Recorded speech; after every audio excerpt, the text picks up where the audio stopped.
ആയിരങ്ങൾ വീണാലും 10,000 വീണാലും വലയമായി നിന്നെന്നെ കാത്തിടുവാൻ ദൈവദൂതന്മാരുണ്ടരികിൽ.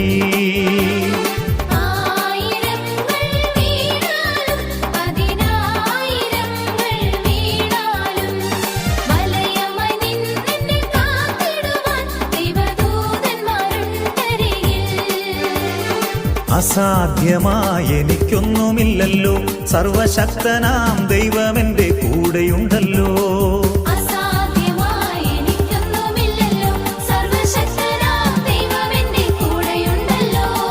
സകലവും ഇന്നെനിക്ക് സാധ്യമാകുവാൻ എൻ്റെ യേശുവിൻ്റെ അത്ഭുതമാം നാമമുണ്ടല്ലോ.